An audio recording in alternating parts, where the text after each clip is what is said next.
رکھنے الرحیم السلام علیکم ناظرین، میں ہوں ثاقب بشیر۔ ابھی اسلام آباد ہائی کورٹ میں موجود ہوں۔ تھوڑی ہی دیر پہلے یہاں پہ سابق وزیر اعظم نواز شریف، مریم نواز، کیپٹن ریٹائرڈ صفدر کی ایون فیلڈ ریفرنس میں جو اپیلیں ہیں ان پر سماعت ہوئی ہے۔ نواز شریف کی العزیزیہ ریفرنس اور فلیگ شپ ریفرنس میں بھی جو العزیزیہ ریفرنس میں جو اپیل ہے اور فلیگ شپ ریفرنس میں نیب اپیل پر سماعت ہوئی ہے۔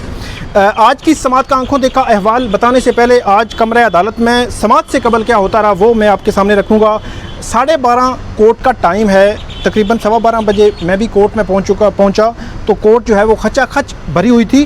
یہاں پہ جو مریم نواز صاحبہ ہیں ان کو اسلام آباد ہائی کورٹ نے استثناء بھی دے رکھا ہے کہ کووڈ کی وجہ سے اگر آپ نہ آئیں تو آپ کی استثناء کی درخواست جو ہے وہ دے سکتے ہیں، لیکن کیونکہ آپ کے آنے کی وجہ سے یہاں پہ بہت زیادہ رش ہو جاتا ہے، لیکن وہ ہم آئیں اور یہاں پہ ان کے آنے سے قبل ہی کمرہ عدالت کھچا کھچ بھر چکا تھا اور جو سیلفیاں ہیں وہ بنائی جا رہی تھیں اوپن کورٹ میں۔ اس کے علاوہ جب مریم نواز صاحبہ یہاں پہ آ گئیں، وہ بیٹھیں تو کافی جو ہے وہ پولیس کی جانب سے بھی جو جرنلسٹ تھے ان کو کہا گیا کہ آپ پیچھے ہو جائیں، تو ہم نے ان کو بڑا کلیئر کہا کہ آپ کم سے کم کوئی ایسا میکانزم بنائیں تاکہ اندر رش نہ ہوا کرے۔ تو بہرحال اس کے بعد کورٹ کی جانب سے یہ کہا گیا کہ رش نہ بنائیں اور الگ الگ ہو جائیں، لیکن ماحول برقرار رہا اور گرمی بھی تھی، سخت جو ہے وہ کمرہ عدالت کھچا کھچ بھرا ہوا تھا کہ جب سماعت شروع ہوئی 1 بج کے تقریباً 5 منٹ پہ اور 2:30 منٹ پہ یہ سماعت ختم ہوئی، 1.5 گھنٹے پر محیط یہ سماعت تھی۔ تو سب سے پہلے جو اعظم نذیر تارڑ ہیں گزشتہ سماعت پر، ان کو عدالت نے یہ کہا تھا کہ آپ عدالت کو اسسٹ کریں گے کہ نواز شریف کی غیر موجودگی میں ان کی اپیلیں آگے کیسے بڑھائی جائیں۔ تو آج بڑے جو عجیب مناظر بھی تھے، جو مرحوم جو جج ہیں ارشد ملک، ان کے حوالے سے بھی بات ہوئی۔ جسٹس صدیقی کیس جو سپریم کورٹ میں جاری ہے اس سے متعلق بھی تھوڑا سا حوالہ دیا گیا۔ تو شروع کرتے ہیں کہ کیسے کیس کی سماعت شروع ہوئی۔ اعظم نذیر تارڑ جو ہے وہ جانزیب پروانہ نیب پروسیکیوٹر اور جو مریم نواز کے وکیل ہیں وہ بھی عدالت کے سامنے پیش ہوئے۔ اعظم نذیر تارڑ نے یہ کہا کہ آج تک جو ہمارا قانون ہے، جو پریکٹس بتائی گئی ہے، اس کی فاؤنڈیشن ہونی چاہیے۔ ایک چیز میں بتا دوں کہ 1.5 گھنٹے میں تقریباً 1.25 گھنٹہ آرگومنٹس اعظم نذیر تارڑ کے تھے اور ان کا جو احاطہ تھا وہ یہ کر رہے تھے، تقریباً 10 سے 12 مرتبہ انہوں نے یہ کہا کہ یہ پولیٹیکل کیس ہے، اس کو عام کیس کی طرح نہ دیکھا جائے کیونکہ اس کے بڑے گہرے اثرات ہیں اور ہو سکتے ہیں، اور تاریخ میں یہ چیزیں لکھی جاتی ہیں، یہ عام کا کیس نہیں ہے، اس پہ کتابیں لکھی جاتی ہیں، اس لیے اس کیس کو ایک پولیٹیکل کیس ہی دیکھا جائے، اس کی نظر سے دیکھا جائے۔ اور عدالت کو انہوں نے باور کرانے کی کوشش کی کہ اس کو اس نیچر میں ہی دیکھ کے آپ جو ہے آگے بڑھیں، بجائے اس کے کہ عام بندے کے کیس کی طرح اس کو دیکھیں آپ۔ تو اس میں جب سماعت آج شروع ہوئی تو عدالت کی جانب سے کچھ چیزیں جو ہے وہ عدالت میں کے سامنے آئیں۔ تارڑ انہوں نے اپنے دلائل میں یہ کہا کہ آج تک جو ہمارا قانون ہے، جو پریکٹس بتائی گئی ہے، اس میں فاؤنڈیشن جو ہے وہ ہونی چاہیے تھی۔ بل واسطہ یا بلا واسطہ یہ سوال سپریم کورٹ کے سامنے آیا کہ ابسینشیا میں کسی کی غیر موجودگی میں ٹرائل یا اپیلیں کیسے آگے بڑھنی ہیں، یہ سوال تھا بنیادی طور پہ۔ تو عدالت نے یہ کہا کہ اگر ایک فریق کو سن کر عدالت مطمئن ہو کہ کیس بنتا ہی نہیں تو پھر کیا ہوگا۔ تو اس سوال کے جواب میں اعظم نذیر تارڑ نے کہا جو میرا آئین کہتا ہے اور میرٹ پر اپیل مسترد کرنے کو روکتا ہے، مطلب غیر موجودگی میں میرٹ پر اپیل کرنے کو روکتا ہے۔ اعظم نذیر تارڑ کا موقف یہ ہے کہ آپ میرٹ پر اپیل ڈیسائیڈ کرنے کی بجائے DNP ڈسمس نان پروسیکیوشن عدم پیروی پر اپیل جو ہے خارج کر دیں تاکہ کل جب نواز شریف واپس آئیں تو اپنی درخواست دے کے دوبارہ اپیل بحال کروا لیں اور معاملہ دوبارہ چل پڑے، یا عدالت جو ہے اس معاملے کو التوا میں رکھ دے۔ یہ 2 باتیں ہیں جن پہ وہ دلائل دیتے جا رہے ہیں اور آئندہ بھی ہوں گے۔ آگے جا کر اعظم نذیر تارڑ یہ کہتے ہیں کہ میں جب آپ کے سامنے ہوتا ہوں تو سیاسی وابستگی پیچھے رہ جاتی ہے اور بطور وکیل آپ کے سامنے ہوں۔ کیسز کے اثرات ہوتے ہیں۔ ذوالفقار علی بھٹو کا جو مقدمہ ہے وہ آپ کے سامنے ہے، انہوں نے دہرایا سیاسی مقدمات سیاسی تاریخ میں زندہ رہتے ہیں۔ اس کے علاوہ اعظم نذیر تارڑ نے یہ بھی دلائل میں کہا کہ میں اپنے ادارے کے وقار کو مد نظر رکھ کر بات کرتا ہوں۔ اس کیس میں سزا اور نااہلی ابھی بھی فیلڈ میں ہے، ایسا نہیں کہ دوسرے فریق کو مکمل ریلیف مل چکا ہے۔ ایسی مثالیں موجود ہیں، اگر غیر موجودگی میں ہائی کورٹ نے اپیلیں سنی تو سپریم کورٹ نے کالعدم قرار دے دیں۔ اس کے بعد اعظم نذیر تارڑ جو ہے انہوں نے یہ بھی کہا کہ ایک پارٹ میں آج عدالت کے معاملت کروں گا، دوسرے کے بعد میں جو ہے اس حوالے سے میں بات کروں گا۔ اعظم نذیر تارڑ سے عدالت کا مکالمہ ہوا کہ آپ یہ کہتے ہیں کہ غیر موجودگی میں ٹرائل بنیادی حقوق کے خلاف ہے، انہوں نے آرٹیکل 10 کا حوالہ دیا تھا۔ اس کے علاوہ اعظم نذیر تارڑ نے یہ بھی دلائل میں کہا کہ اگر یہ کیس کسی غریب آدمی کے متعلقہ ہوتا تو میں یہ کہتا کہ آگے چلا لیں۔ اس میں جو پوائنٹ انہوں نے دیا کہ وہ سیاسی اور پولیٹیکلی تھا کہ اس معاملے کو پولیٹیکلی آپ دیکھیں، ایک عام آدمی کی طرح نہ دیکھیں، لیکن اس کیس میں سیاسی طور پر جو سینسیٹیوٹی ہے وہ انوالو ہے، انہوں نے کہا۔ اس کے علاوہ عامر فاروق صاحب انہوں نے کہا کہ نیب کہتا ہے اس اپیل کو اب میرٹ پر خارج کیا جائے۔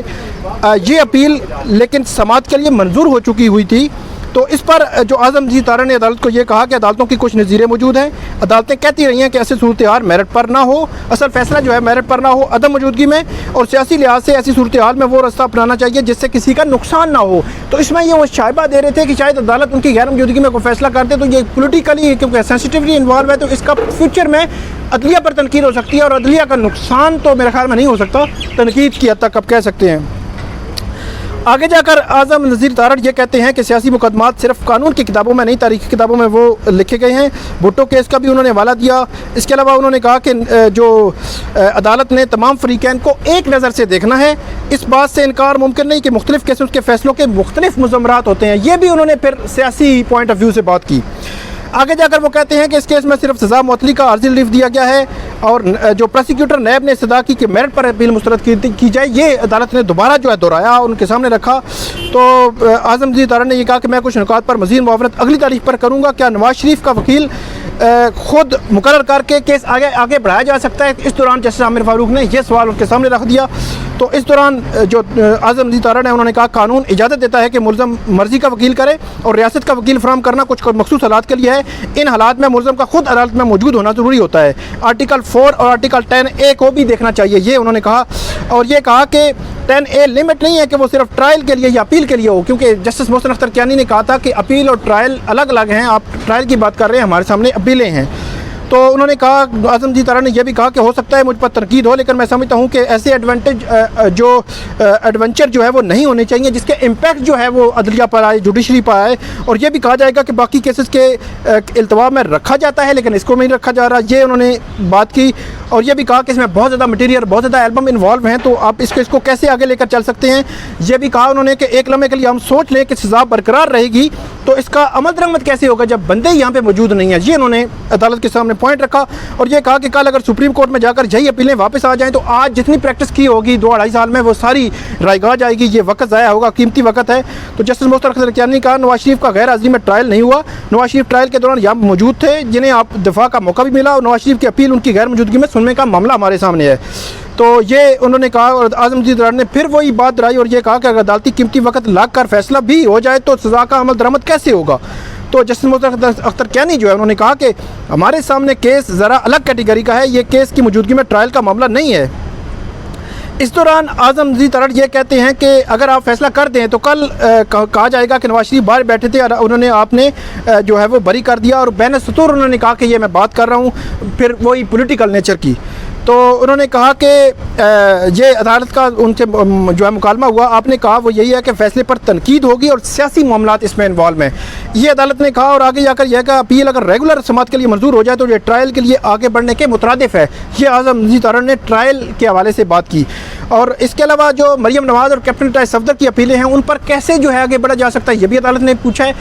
نیب نے یہ کہا ہے کہ ایون فیلڈ ریفرنس میں نواز شریف کی سزا برقرار رکھی جائے، العزیزیہ میں برقرار رکھی جائے، بڑھائی جائے ان میں، اور جو فلیگ شپ ریفرنس ہے ان میں سزا دی جائے کیونکہ نواز شریف اس میں بری ہوئے تھے۔